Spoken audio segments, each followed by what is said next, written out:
Namaste, everybody, and welcome to the fourth episode of For the Culture podcast, the only podcast in the world dedicating to highlighting prominent Hindus in Western society and sharing their stories.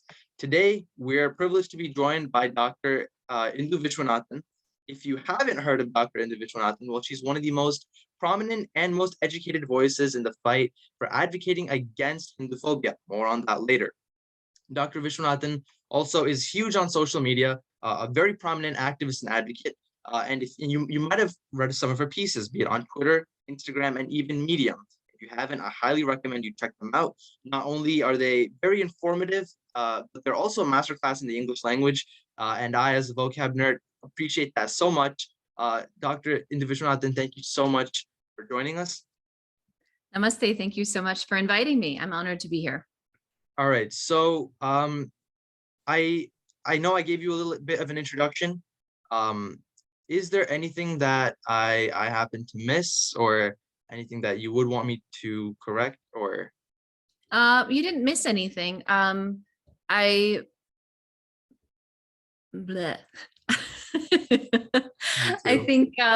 think what might be relevant maybe to share, if folks are not familiar with my work or my background before I start speaking, is to maybe talk about my own journey and how it kind of landed up here. Right. So not too much of an exposition in that, but I did start off in economics. That was how I started my career, and actually in economics research, Right. and then pivoted into education, which is not typical for our community to change out of finance into something like education. Right.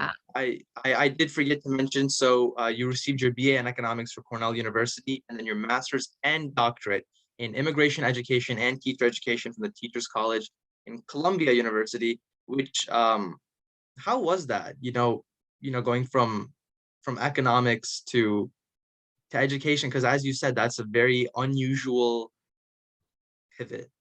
Yeah.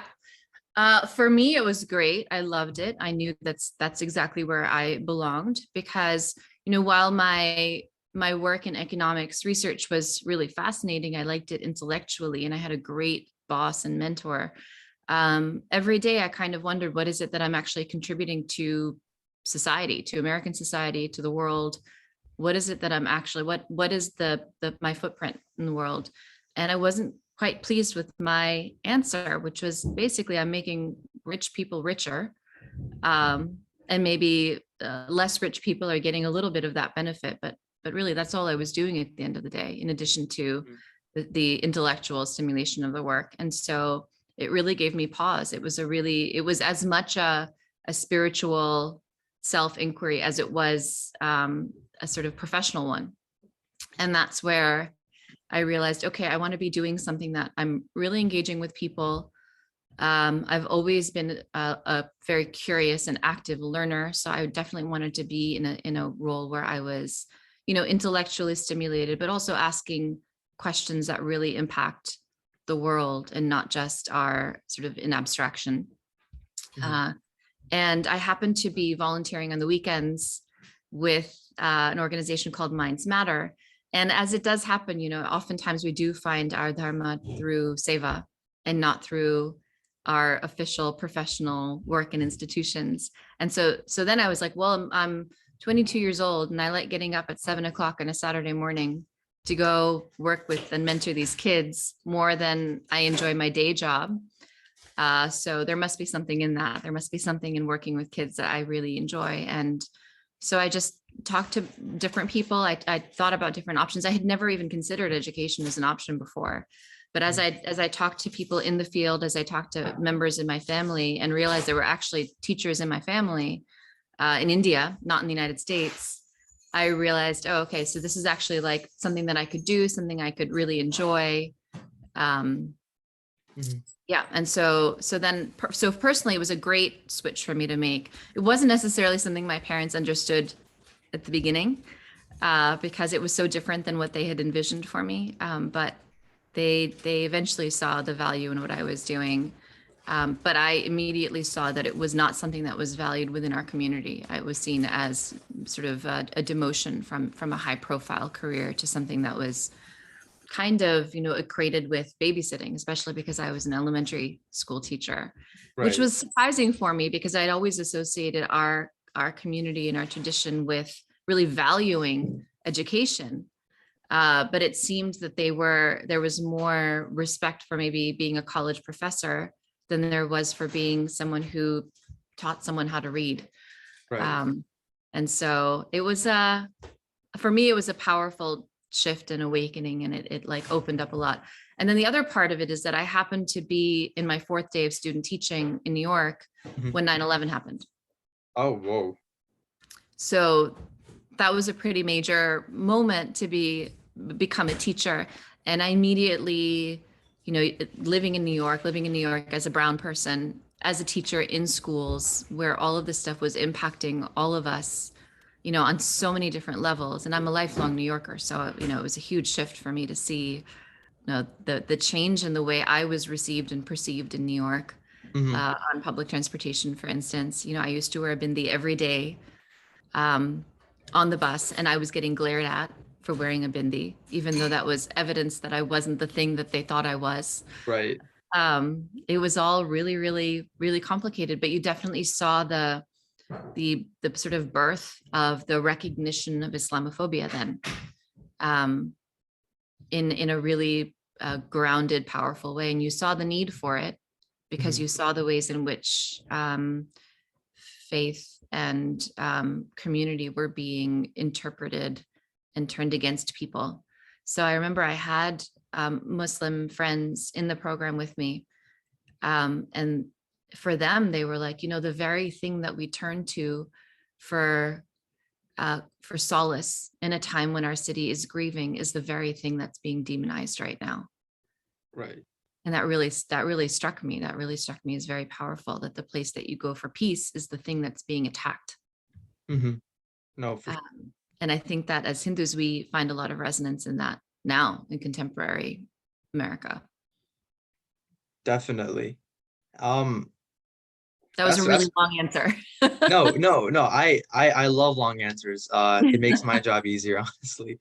Yeah. Um, but I had no idea about the whole 9/11 thing. That's crazy. So, based on the stuff that you saw around New York, was there any like significant, change in treatment towards you or other people that look like you, or Mhm. like any physical assault? Like how did that scene play out? Yeah, there was definitely, as I said, I definitely felt very unwelcome on public transportation. And this was not just from your sort of stereotypical white right-wing people. This was pretty much across the board. And at the same time, that wasn't everyone, it was some people. I had a good friend of mine, a childhood friend, a Hindu American, who was getting his doctorate in school psychology at Teachers College at the same time. And he was walking home, he was walking to the subway on 116th Street, which is right in front of the main entrance to Columbia's campus. It's well lit. And he was like beaten up pretty badly by a group of New York youth. He was called like a turban head. He was called all of these things, and he doesn't wear a turban. He's Tamilian. So in Hindu, he doesn't wear a turban. And yeah, he was beaten up pretty badly. Uh, accused of all of the things that anyone brown was kind of accused of then. And you did see this need. People had felt this need to prove that they were American by wearing or displaying an American flag in their car, um, on their lawn, whatever it might be. Yeah. Yeah. So it was definitely very pronounced. Oh, that is crazy. Because like I've only heard about that kind of stuff from I guess movies and maybe the Hassan Minaj Netflix special, but never from, like a firsthand uh Yeah. account.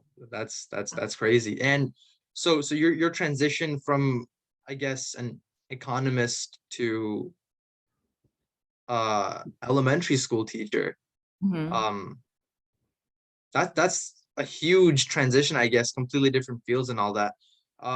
So what I guess what made you pursue a PhD? Because as far as I know, I don't think you need one of those to be an elementary school teacher, right? So why No. why go for the advanced degrees? Yeah, that's a good question. No, you don't need one.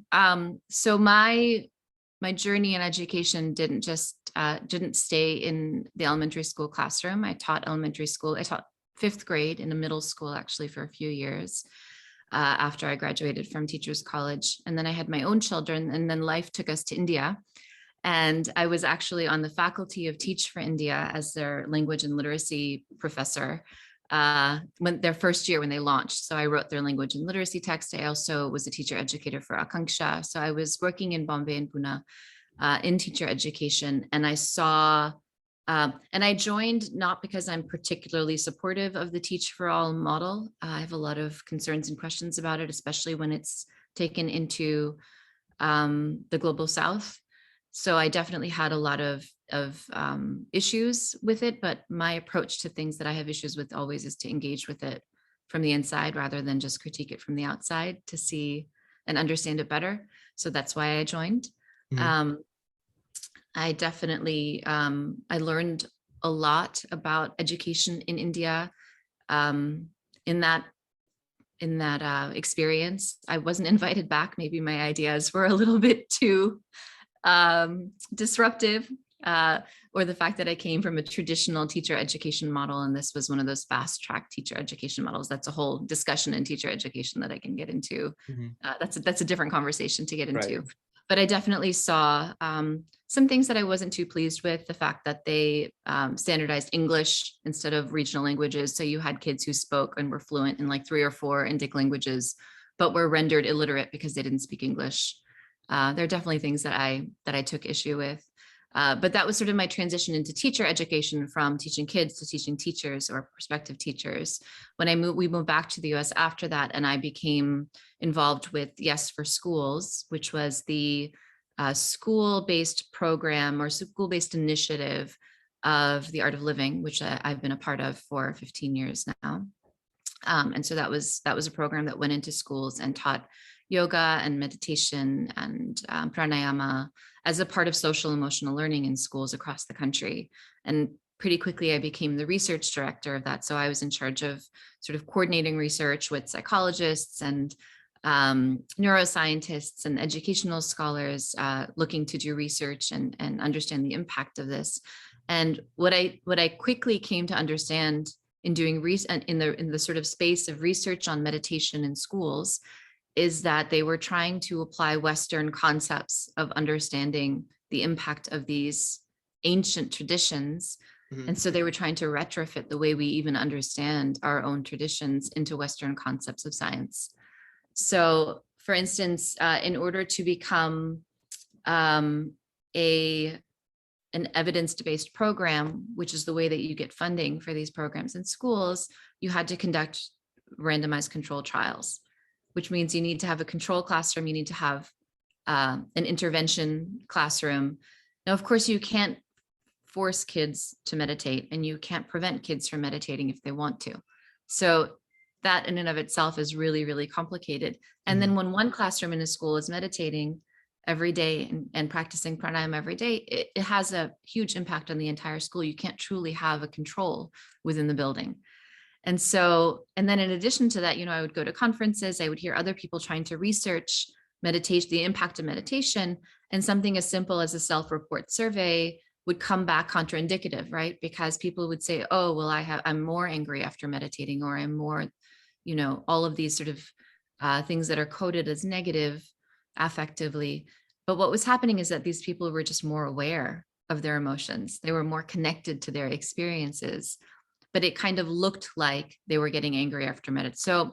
So I discovered, okay, this is a conundrum. This is a dilemma. And so that kind of was how I arrived at being interested in, and that's what I thought I was going to study when I applied for the doctoral program in curriculum and teaching at a teacher's college. I was really interested. I was still interested in teachers. I was interested in students and well-being and flourishing, and how our practices that I had been practicing personally for a really long time, how that could actually support flourishing in schools, and what are the ways in which we could understand that.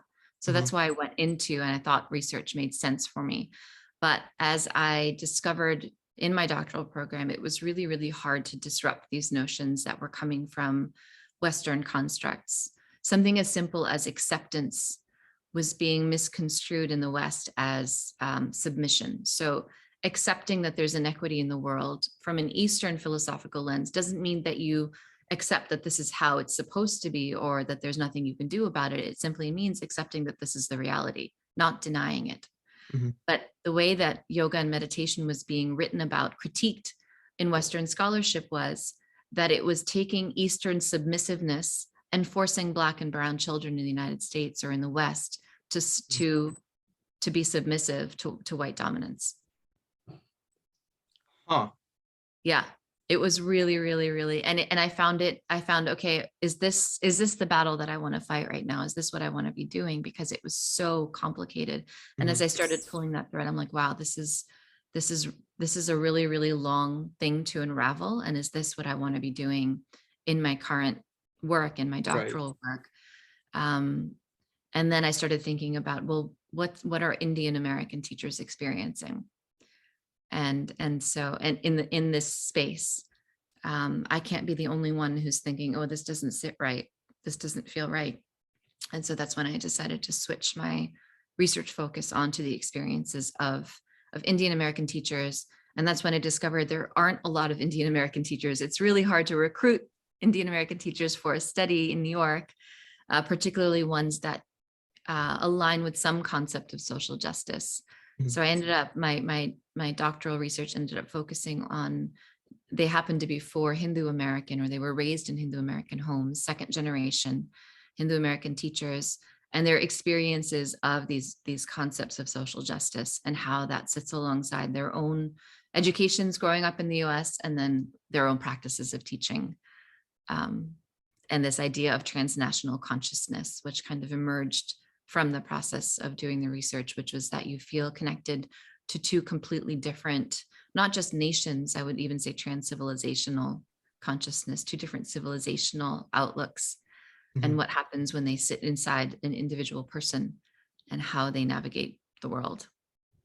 That's super cool question, I guess, especially like being Indian American and Hindu American, kind of, relating to the whole 2 national identities or 2 civilizational identities, as you put it. And now, going through all of the experiences that you went through, you've been a huge advocate for, I suppose, all things Hindu on social media. In fact, that's how I came to know about you. I was on Instagram, and I follow a bunch of these Hindu accounts, and I saw you tagging a decent number of them. I checked out your page, and it was super cool. A lot of things that like heavily resonated with me. And I don't have Twitter, but I found out you were active on that too.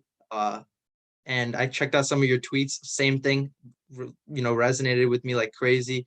But I have to ask. So, you said that like a lot of Hindus, and I guess brown people in general, had a tough time during 9/11.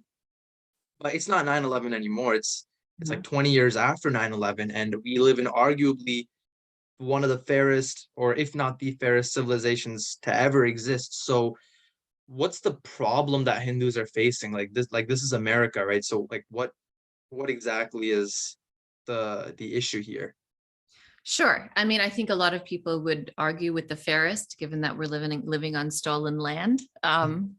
So yeah, I don't know that we're necessary. I think we like to think of ourselves as this fair meritocracy, but there's a lot of evidence that points in a different direction. I think, and I think that's a good place to turn. You have the old meme, if you can call it that, from the Native American boarding schools, which is kill the Indian, save the man. Right? So it's to kill the native culture, the native heritage, the ancestral roots, to cut ties, even cut the hair of native children and civilize them. And I mean, it's not even a coincidence that we're both Indian, right? It's very much, I see what happened, that this is what is happening with the Hindu diaspora, or not even just the diaspora, with Hindus in general around the world, including in India, that there is this argument that's linked and knitted in with social justice rhetoric that compels people of Hindu ancestry to cleave themselves of their links with Hinduism in order to be good people. Right. If you want to be a good person, if you want to join this fair civilization that we have here, then you need to divest yourself of this inherently, irredeemably oppressive heritage to which you belong. Mm-hmm. And so the violence isn't necessarily physical, although there is physical violence that we do need to talk about that's happening in other parts of the world. The violence is at a psychological, at a psychic, at a metaphysical level, at an ancestral level. It's the same violence that was done to enslaved people when they were brought here, which is to cut off the roots. Except here, they're saying cut off your own roots in order to belong here. You're right. And oh yeah, continue. Sorry. And I think, so that's part of it. And then the other part of it, and this is included in our definition of Hinduphobia, and that's why it was so important to have this really operationalized definition of Hinduphobia and not just sit with, what does Hindu and what does phobia mean, but actually really lay it out very specifically. So it moves from that level of subtlety at the level of this sort of consciousness all the way to genocide and the erasure of genocide, which we see happening, in Bangladesh, in Pakistan, in Kashmir, in Bhutan. There's actual targeted ethno-religious cleansing done of Hindus, and it is not only erased from history books, it's erased from consciousness, so that those of us who do speak out about it are easily and handily accused of being, quote, Hindu nationalists, even though we're talking about something that actually happened and that is documented as having happened. But our motivations are questioned, our motives are questioned. Why are you bringing this up? And if you look at the reasons why those genocides were masked as political conflict as opposed to targeted religious conflict or religious genocide or cleansing, it was in order to create some kind of peace in India. That was the actual motivation in the 70s and the 80s of masking what happened in Bangladesh as political, was so that it wouldn't exacerbate religious tensions in India. And then you see now what happens when you talk about Hindu refugees coming to India. It's not recognized as a legitimate claim because it's not a part of the consciousness that Hindus were ever refugees anywhere. True. Yeah, I've heard the claim that Hindus are like the white people in India, and Brahmins especially were like, the super white people of India, and therefore no harm can fall that group of people. And if there's any violence against a group of people, it's simply oppressed groups, I guess, rebelling. It's natural, is what it is. And I guess what you were saying has a strong tie into that, and especially and what you were saying about having Hindus, I guess, erase their own identities in order to fit into the Western perception of a good person. I've witnessed that firsthand in school and all that, and I was actually going to bring it up later, but before I jump the gun or anything, you talked about creating an operational working definition of Hinduphobia, and I was going to ask you about that because it seems like you're putting a lot of effort into defining one word, which, like you said, has two parts, Hindu and phobia. So to the casual observer, it seems like it's pretty simple, right? Hinduphobia is just being mean to Hindu people. So what exactly is the definition of Hinduphobia, and why are you putting so much effort into like such a seemingly simple thing? Sure. So I'm just gonna, if you don't mind, I'm gonna go to the website and just read the formal working definition of Hinduphobia that we developed. So the definition is, Hinduphobia is a set of antagonistic, destructive, and derogatory attitudes and behaviors towards Sanatana Dharma, Hinduism, and Hindus that may manifest as prejudice, fear, or hatred. Hinduphobic rhetoric reduces the entirety of Sanatana Dharma to a rigid, oppressive, and regressive tradition, Pro-social and reflexive aspects of Hindu traditions are ignored or attributed to outside non-Hindu influences. This discourse actively erases and denies the persecution of Hindus while disproportionately painting Hindus as violent. These stereotypes are used to justify the dissolution, external reformation, and demonization of the range of indigenous Indic knowledge traditions known as Sanatana Dharma. The complete range of Hinduphobic acts extends from microaggressions to genocide. Hinduphobic projects include the destruction and desecration of Hindu sacred spaces, aggressive and forced proselytization of Hindu populations, targeted violence towards Hindu people, community institutions and organizations, and ethnic cleansing and genocide. That was lengthy, but at the same time, I could come up with an example for every single component of the definition. I can see why you guys spent a lot of effort into crafting that. Yeah.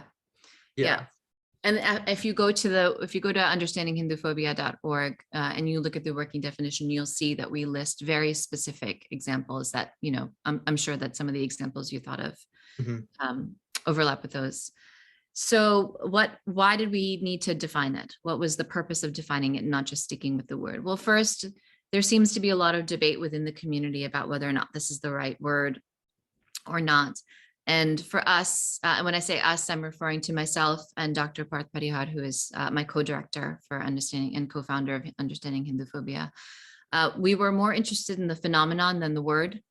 And so describing the phenomenon was really, really important versus looking at the sort of etymological root of a word like phobia versus misya versus dvesha. These debates we found to be a little bit of a distraction. Second, the word has been around for a really long time. Third, the word correlates with other words to describe discrimination against other communities like homophobia, Islamophobia, etc. People bring up this idea, the fact that anti-Semitism doesn't have the word phobia in it. And one of my good friends, a Jewish American educational scholar, pointed out to me that anti-Semitism was actually coined by someone who was anti-Semitic. They defined themselves in that way. And that term has just been around for a really long time. And so when Jewish people decided to start naming this as something that was bad, they just took up the word that was already being used by people themselves rather than coining a new term. So they didn't actually sit around and debate what is the best way to describe discrimination against our community. They used the word that was already there in place. And so that's simply what we're doing. So we're less concerned about the debate about the term, really interested in understanding what is this phenomenon? How does it manifest? How is it justified? How is it normalized? And what can we do in operationalizing this term to abnormalize it, right? So we also suggest that in addition to it being prevalent, that it is so normalized that it's underreported, right? Right. And that happens, that manifests in India in a certain way, that manifests in the border countries that used to be a part of India in a certain way. And then that manifests in the diaspora in a certain way, because, I don't know if your parents are immigrants, my parents are immigrants. And a huge part of the immigrant parenting experience is keep your head down, don't rock the boat, and you'll do fine. Exactly, yeah. And a huge part of growing up American is rock the boat, because that's what it means to be a citizen. Yeah. And so that's why you have me, who sounds like I do, which is a little bit confusing, because when people think of second generation Hindu American, they think of college kids, not recognizing that actually there's a huge number of us in our 40s and 50s who have kids in college now, whose parents immigrated in the 60s, right? So my dad immigrated here at the tail end of the civil rights movement. He knows what it was like then. He remembers what it was like. And so my sister and I grew up hearing about that, understanding what that was like. And that's very, very different to grow up hearing that, to grow up understanding what our constitutional rights are, and that we're expected to be disruptive. That's what it means to be an active citizen, is to question what's happening and question what's institutionalized. And we grow up with a deep understanding that no, actually, this isn't the fairest civilization or country in the world at all by any stretch of the imagination. I mean, Native Americans were not allowed to practice their own religion here until 1979. Huh. Did not know that. Yeah, and that's in the context of Native American boarding schools, Christian boarding schools, being active and running in this country through the 1990s. It's a lot more recent than one would expect, I think, because when I think of, all the Native American struggles, I think of maybe ended up like maybe it all like ended 100 years ago or a bit later than that, but like Mhm. 1990 is like 30 years ago, a bit more than. So that is a lot more recent than one would expect.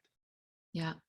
Yeah. And some of these schools are, I think, they still exist, right? And then of course you have the devastating discovery of the bodies of some of these children underneath the schools throughout the Americas, throughout Canada and the United States.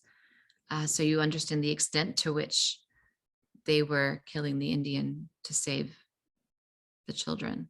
Right. Children who weren't behaving, children who didn't fall in line and convert. And so this is a lot more a part of it's a lot more dangerous and it's a lot more normalized and hidden, I think, than we really want to recognize about this country. No, for sure. Also, another thing that kind of stood out to me is, when you talk about institutionalized xenophobia, uh, uh, to me, like it all makes sense because I suppose, I've been a decent advocate for such causes. I've invested in learning about such kind of things, but to the casual observer, it might sound like you're talking about a right-wing conspiracy theory, like, okay, the white people of India here to make themselves victims again. And it's extremely important that you have such scholarly uh, and carefully crafted method on your research. uh, you have credible sources and all that kind of stuff that helps your research stand, so it's nothing more than just a meaningless, baseless claim. And I remember a few weeks ago when I called you for my final project. For those of you guys who don't know, I'm taking a class.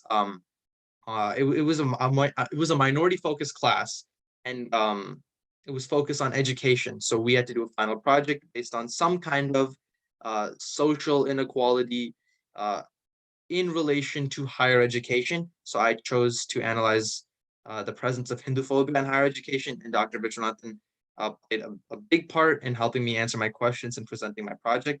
And you stressed the importance of having um, solid methodology and kind of fighting against what you thought was, um, a shoddy kind of methodology and poor research techniques. And you even wrote a Medium article about it, kind of talking about how when someone was questioning Professor Audrey Trushki Mhm. about her Hinduphobic attitude, she immediately flipped it to the whole, oh, you don't want to let a woman talk over you, and just made baseless claims and flipped the question about that. So what do you think is the solution to that? Like, how exactly do we go about such things when Mhm. the professors themselves are engaging in research Mhm. methods that might be unethical or not up to standard? What Yeah. are we supposed to do?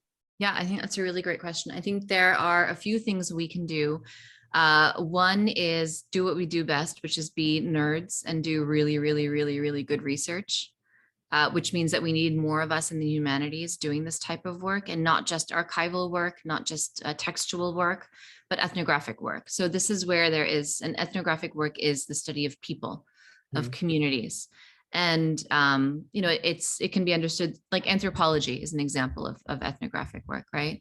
So what you see is a part of this huge gap in methodology, or the weakness in methodology, is that you have these outsiders coming in to study a tradition, to study a people, and retrofitting everything they find into their understanding of what they think the outcome should be or how they're making meaning of it, and not really actually conferring with the people that they're studying to see if that's how they're making sense of it. So I'll give a specific example of this. Wendy Doniger, who is Audrey Treschke's mentor, one of her mentors, wrote a book within which she describes the sort of fear of the rain and fear of monsoon amongst Indians.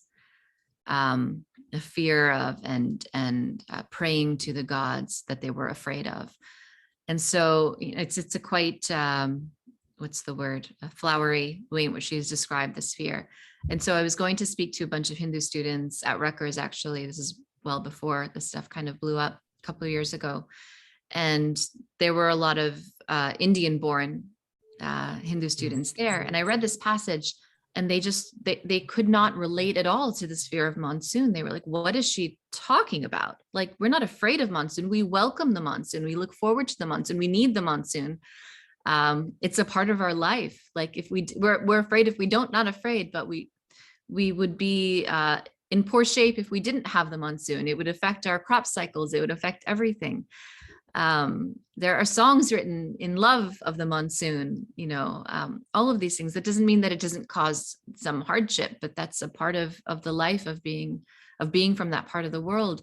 And so you see just this huge gap between this white American woman who's never lived through monsoon before, deciding that Indians are afraid of monsoon and never even really checking with them if that's what their experience is.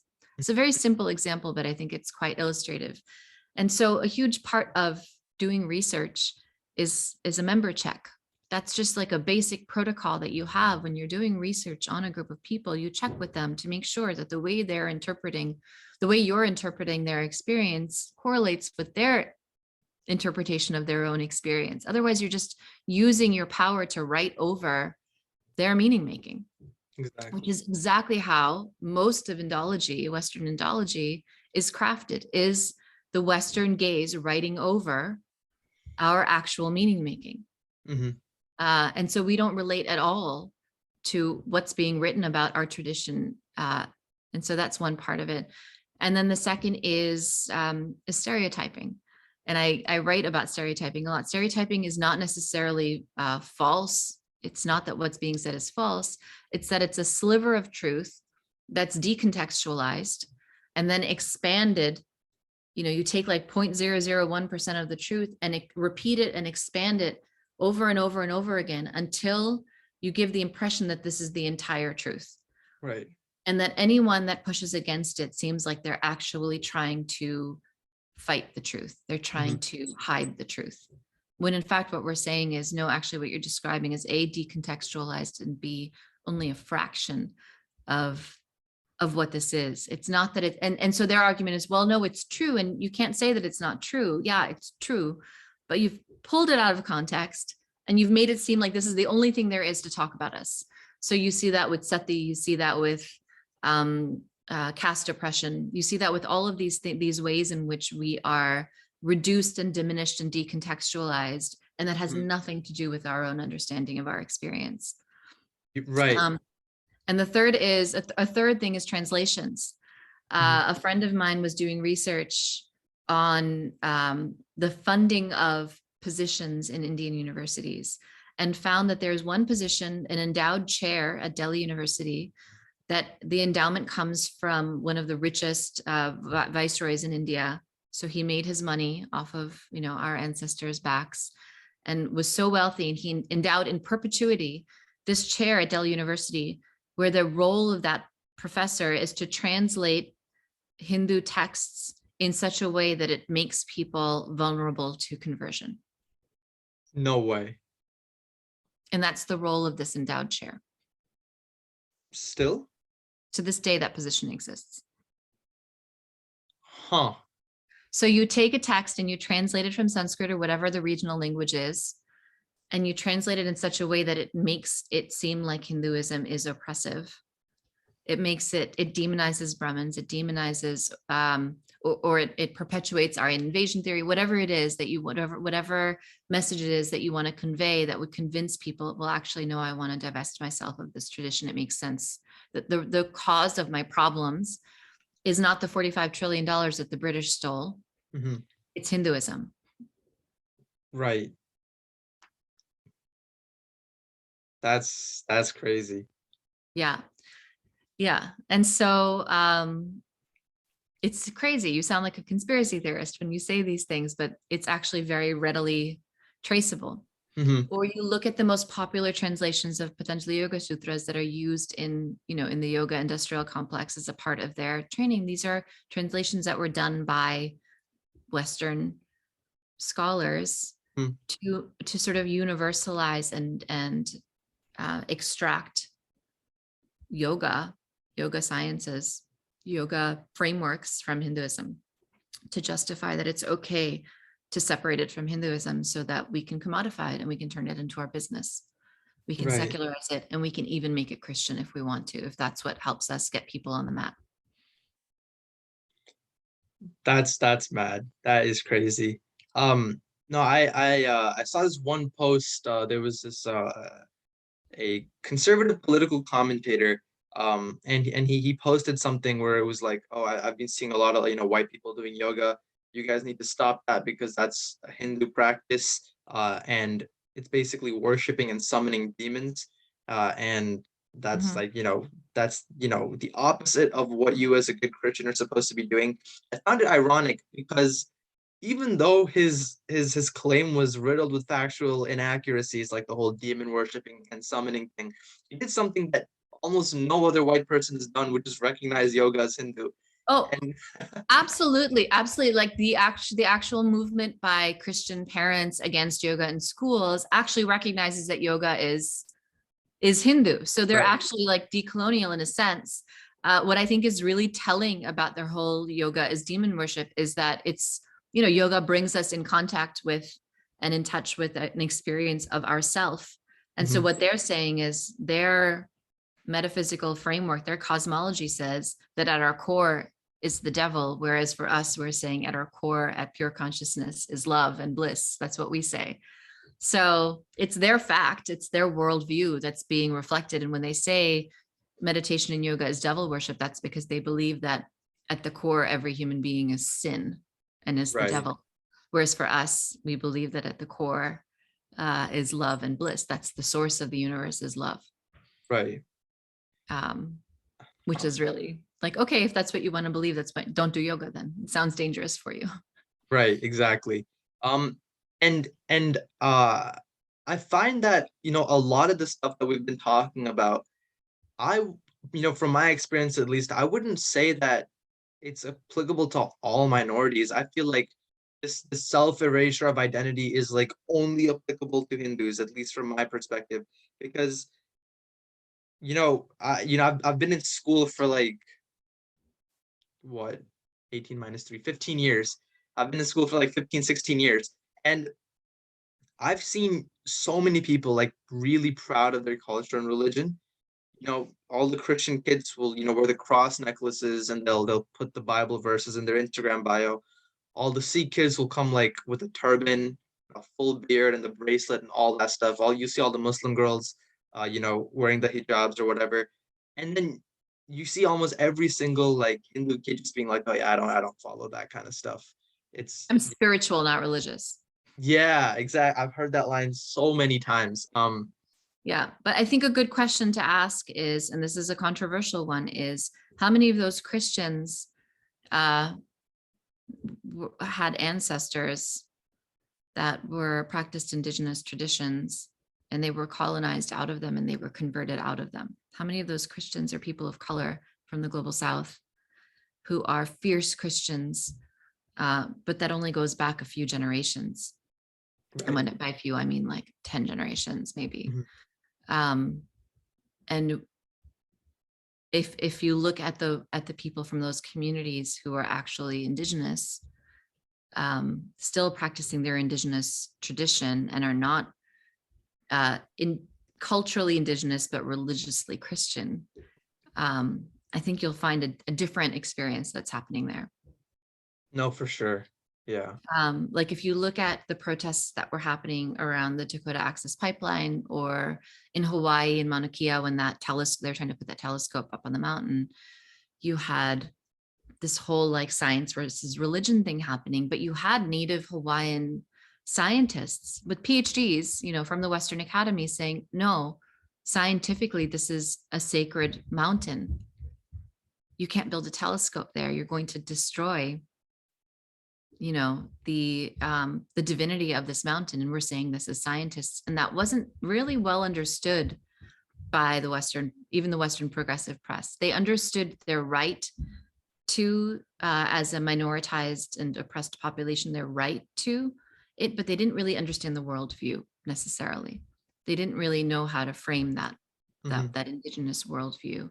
And so I think the reason why, and I think the Sikh community is a little bit, I can't speak, I'm not an expert at all, and I'm not a member of that community, so I can't speak for them at all. But what I've observed as an outsider is that they seem to have aligned with defining them or being understood in Abrahamic ways. Their faith is understood in Abrahamic ways. Ours is not. Ours is pre-Abrahamic, and it's really poorly understood and in the West. And so I think that's a huge part of the difference, is that we are not anthropocentric, we're ecocentric. We are, right? And so these concepts of like rights and identity, like what we're talking about is not just an identity level. What we're talking about is and so it's not about outward appearances or outward things that people can identify us as Hindu. It's the worldview is not in alignment with the Western worldview in the way that some of these other traditions are. And so it's really, really hard to be like, actually, it physically pains me when you put your foot on a book. Correct. Because I'm Hindu. We just learn how to like not say those things. And then when we do that, because we know it's not going to be understood, then we slowly distance ourselves from our own worldview. Right. It's like trying to put like what's the term? Putting a square peg into a round hole, just trying to, I guess, conflate these two perspectives. And one thing I've noticed is that a lot of Hindu kids, quote unquote Hindu kids these days, have successfully distanced themselves from Hinduism, where it's not so that they reject Hinduism for what it is. They don't understand Hinduism for what it is. They've just been consuming, I guess, Western media, and I guess it's kind of sad, because it's like, I mean, like, you don't understand this concept, right? And therefore you're distancing yourself from it. Like, you're not, it's not for the right reasons. But then if you say that, then you look like a religious missionary type of guy. Yeah. I hear what you're saying. I think it's because every place that a Hindu kid could go to really understand and have a grasp of Hinduism is being attacked, whether it's Chinmaya Mission or their local mandir or Hindu Students Council or Hindu, whatever it is. Every place that we could possibly go is under attack. And so we're being forced into the only legitimized place, which are these university classes that are informed by Western Indology that teach us that this is how we should think about our own tradition, our own ancestors. And if we want to be good people, we should leave it, right? Yeah. It's shepherding us shepherding our children into these spaces as the only legitimate spaces to learn about this. Right. So you even have Western scholars deciding to study college Hindu organizations, campus Hindu organizations. And same thing, they're not actually checking with the members of the organization. Is this how you're perceiving themselves? And they're writing it up in the scholarship as these organizations are receiving these Hindu supremacist indoctrination packets from India to turn these kids into Hindu nationalists. That's how Hindu youth organizations are written up in literature. And they're even written up by people who are, one of the most prominent scholars who writes about this is Prema Kurian, who is Christian. And she's like, I may not be well received in these circles because I'm a Christian. And there's some discomfort with the history of Christianity in India, completely, erasing the Goan Inquisition, completely erasing the hundreds of millions of dollars that come from the United States to actively and violently and forcibly convert Hindus and destroy and desacralize our mandirs and our murtis. No recognition of it. It's just there's some tension that's there, completely diminishes it, but then also paints herself as oppressed because she's a religious minority in India. And so she's coming here with that sensitivity when she looks at the ways in which American-born Hindu youth are engaging in Hindu youth organizations on campus, and writes about this, and writes and feels that she has the authority to write about Hindu American identity. Right. My one of my really close friends, Arya from UT Austin, was telling me that Oh, I met Arya. yeah, he told me he had like lunch with you or something like that, and he uh had like an event where you were speaking. But Arya basically told me that the chair, I guess, of the whole religious activities thing, the person that like oversees it all, is like a blatant Hinduphobe, and therefore it's very difficult for Hindu Yuva to organize activities on the campus just because the authority is like institutionally Mm-hmm. they have an antagonistic view towards such organizations, which is just incredibly sad. And I've noticed that a few of my friends who are like from India, um, from college, or a few of my friends from college, like they're actually from India, and they have similar experiences there where it's just, I guess, like a self erasure of their culture and identity, and distancing themselves away from Hinduism. And it's just interesting to note that while in some twisted sense it might be understandable for us Westerners to face something like that, it's happening in, I guess, the origin of Hinduism itself, which is mind blowing. It's really sad. It's mind blowing. There are ways, when I was growing up in the 70s and 80s, there wasn't as a direct an attack on Hinduism. Like you could kind of just quietly be Hindu in your personal life, and then you wouldn't even think to study it in school.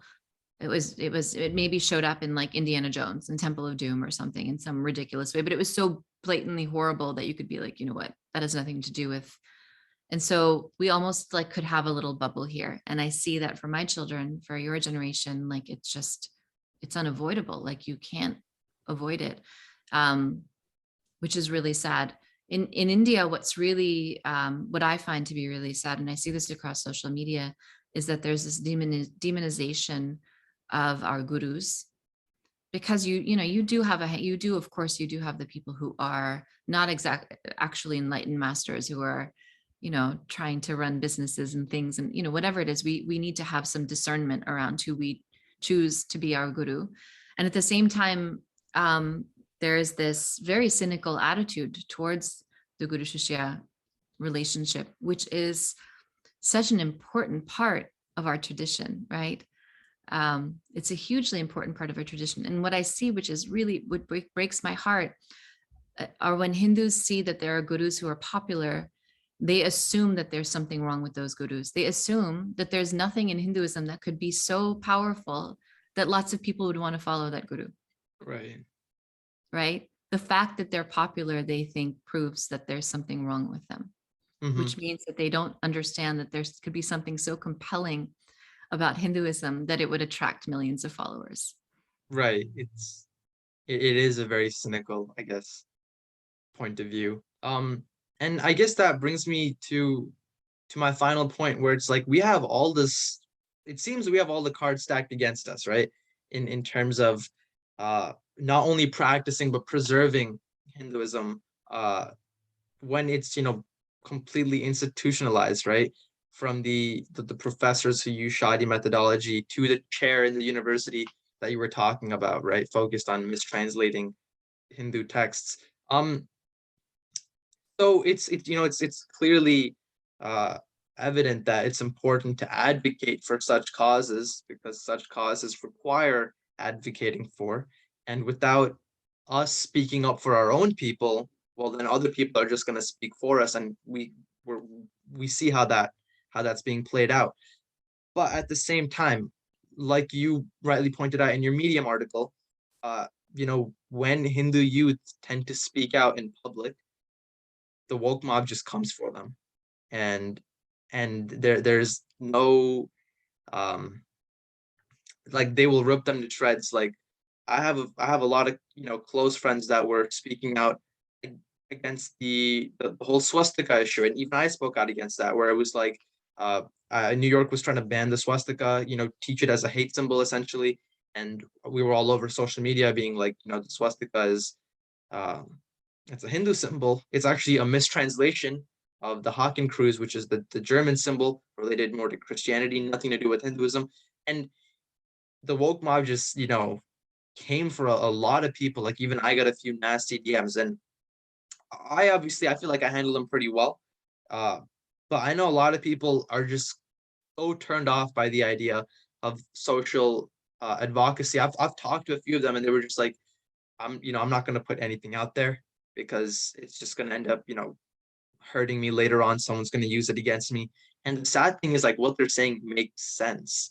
So Yeah. how do you navigate that? Like, you can't even do anything because everyone's going to hate you for it. Like, what do you? Yeah.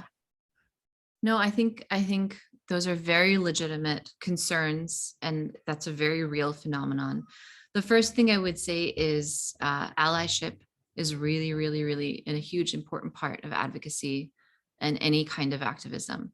So, we had our Jewish and Armenian allies speak at Understanding Hinduphobia, and those types of partnerships are really important because, first of all, it is dharmic to support any community that's facing oppression. And so it is our responsibility to help those communities and to not just have sort of paper allyship, but actually show up and support them.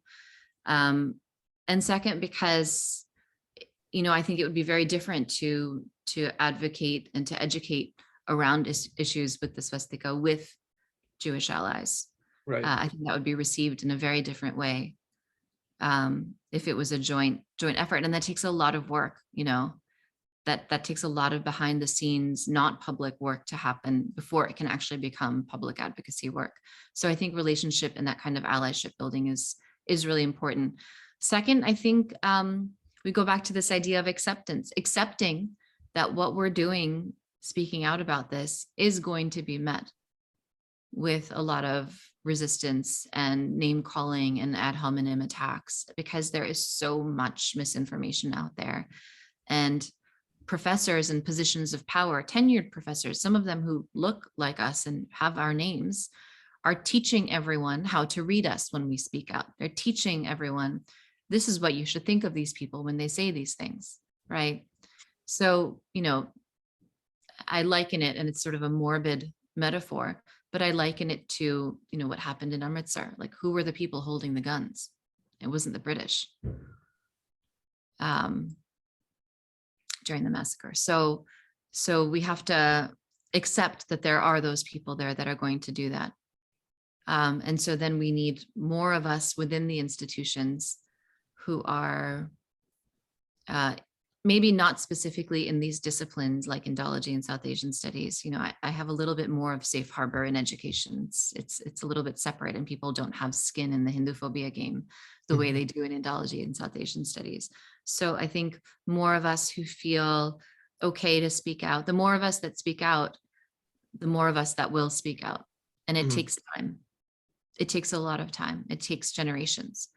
I've only really been speaking out about this for a couple of years, which is kind of, I think, surprises people a lot of the time. I haven't been speaking out about this for 20 years. I've been speaking out about this for a few years.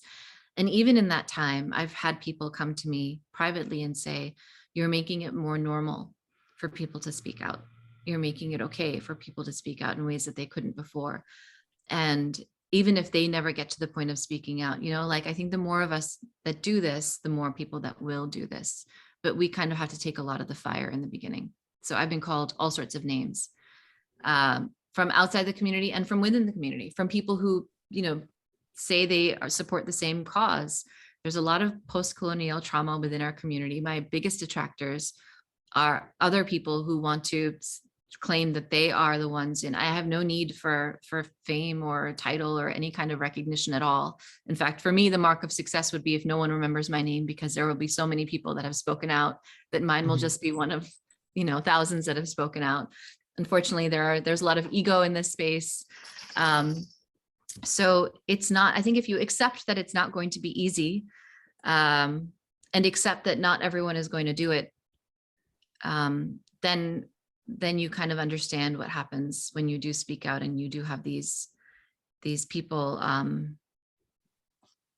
kind of trying to knock your legs out from under you or make these claims about who you are. Right.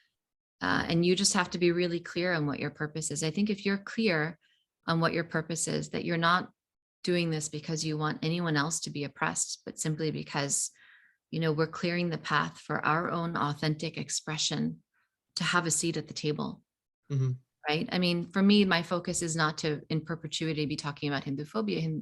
This definition, this work that I'm doing is to clear the path so that more of us can have a seat at the table, whether that table is in academia or in popular discourse, so that we can actually have a say and have an equal voice in saying who we are and what it is our tradition is, so that our children have a chance to actually authentically engage with the traditions and understand what they are and feel like they have, that there's a benefit to being stewards of the tradition, and they don't just reject it because they are demonized for being stewards of the tradition. Right. That was very well put. Finally, before I guess we wrap things up, do you have a message for parents of Hindu American kids? You being a parent of Hindu American kids. I know you wrote something about this on Medium. I wasn't able to check out the full thing because I'd already used up all of my free uses reading your other stuff. So is there something you want to say to any parents that might be listening to this? Sure, absolutely. One is, there is no judgment coming from me or anyone about parenting. Parenting is really, really hard. Parenting across generations, cross-culturally. If you grew up in a different educational system, and if you grew up in understanding in a different environment where our tradition was supported or sustained by the environment, and you're raising children where it's not, that is an enormous feat. And so first, just my pranams to you. It is huge work. And second, I would say the most important thing is to keep the channels of communication open. So to make sure your children know that no matter what they come to you with, that it's okay for them to come to you with that, because it's important to be able to talk about stuff, even if it's really difficult or even if it's really disturbing. And they are going to come to you with stuff. So be prepared for that. Right. And so if you accept that they're going to come to you with stuff from the outside world, whether that's high school or college or social media or the news or even Netflix, if they're going to come to you with questions, to accept that that's a part of reality, which I think setting aside our anger helps us have really fruitful and generative conversations with our children. If we're just consumed by our anger that this is happening, then we don't actually get to have those conversations with our kids. Third, I think, a really important message for us to share is that there's a difference between Hinduism and Hindu society, and Hinduism has within it mechanisms to correct injustices. We have our own models of social justice. We have our own models of self-reflection, and we can accept that there are inequities within Hindu society and turn to our own tradition to correct that the issue we're taking with is the Western corrective hand on our tradition. And so we're willing to look at what's wrong with our society. And we can't just blame that all on colonization. Colonization is over. It's done. Coloniality is still around for sure. That's a whole other conversation. But we can't just brush everything under the rug and say, well, that wasn't us that did that. That was the colonizers that did that. We have to look at what's wrong in our community, in our society. Every community has flaws. Every community has tendencies that are not necessarily great. But how can we turn to our own tradition to understand how to correct those things? And I would say the thing that my parents told me that really, really helped me stay connected to them was we don't have all the answers, but let's go look for them together. Mhm. It was not dogmatic. I was not raised sort of dogmatically within the Hindu tradition. My spirit of inquiry and curiosity and wonder were encouraged as a part of being a seeker. And so I identify being a seeker with being Hindu. Both of Right. those things are very related. And so my parents were on that journey with me. They didn't present themselves as the experts, but as co-seekers on the journey. And we still have that relationship. So that's what I would say. Well, with that being said, some solid advice and some solid questions posed as well. Dr. Viswanathan, thank you so much for joining us. A big shout out to my boys, Arya Agiwal and Vishwajit Malampati, for helping me, get in contact with you. This would not have been possible without them. I really hope you guys enjoyed this episode of For the Culture. If so, not to sound like your typical YouTuber, but please like, share, give it a comment, just help the algorithm make this a little bit more popular than it really is. Because I kind of rely on that to propagate this. But I really hope you enjoyed it. And with that being said, I hope you guys have a great holiday season.